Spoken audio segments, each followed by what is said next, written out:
trying to work your way back from that knee injury. So I bet that was probably a lot of what you were trying to focus on fall camp, just working yourself back.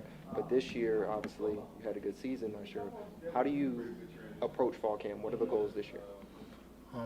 The number one goal is to get wins. That's what we struggled on a lot. We had some games where we was one play away, Georgia for say. So we've been focusing on that. Just getting better, being better from last year. Some things I need to work on, more interceptions. I had a lot of PBU success, but need more plays with the ball, disrupt more timing, and help find ways for us to win. When the preseason All-SEC teams came out and you weren't on it, how did you feel about that, and how will you use that or maybe not use that going forward? I thank them for not putting me on there. I don't need a big head. It just gave me something more to push for. So I'm thankful for that. So every receiver and everybody around me got to pay for it.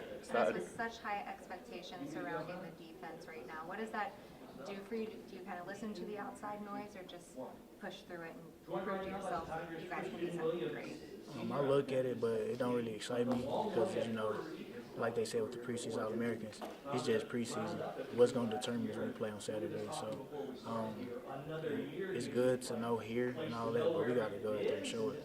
Sorry, go ahead. Just the longer you've been in college, have you seen your mindset change in that regard to how you react to things like that? Yes, I can play it two ways. I can let it affect me, or I can make me get better. It's just gonna make me get better. So thank them. I think Coach Drink said at SEC Media Days that you bulked up like 10 to 15 pounds. Why did you feel the need to do that going into this fall camp? I was in the box a lot. I had a couple tackles for loss, so I wanted to bulk up from there. And, that's what a lot of people, there was a lot of things that people said about my weight.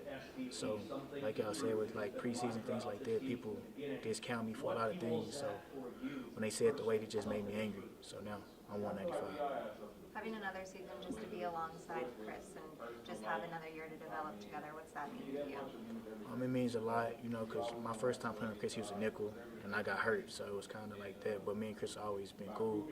Last year, we was roommates a lot, so we spent a lot of time together, and we built a stronger bond. And when he told me he was coming back, I was still undecided where I was going to leave or go somewhere else in that sense. But when I talked to him, he made me feel confident that we're going to do this thing together again. And now I'm back, and I'm finna do it again. Ennis, what's the secret of going from all the breakups to interceptions? Like Coach Pokes talked about a lot. You kind of mentioned it too.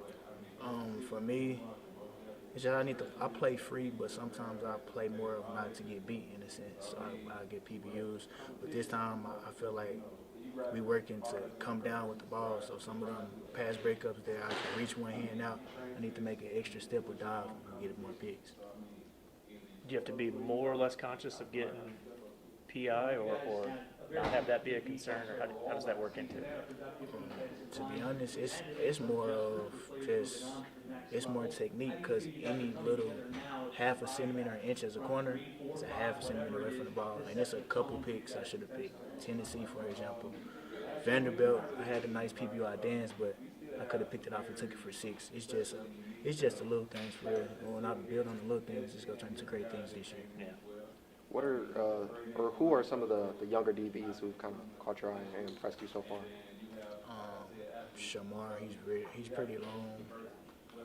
When he get it all together, I like all my young guys in the corner room because they not used to being in a room. So in a sense, you can see like the tension in the room. So I always kind of bring it down and joke and things like that because at the end of the day, you've been playing this since you was 5, 6 years old.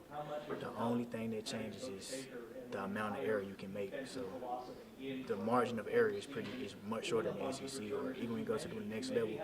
So just watching those guys day by day critique themselves and take coaching, they're gonna be special when we leave. We have our Once Pat's come on board. we have our fair share.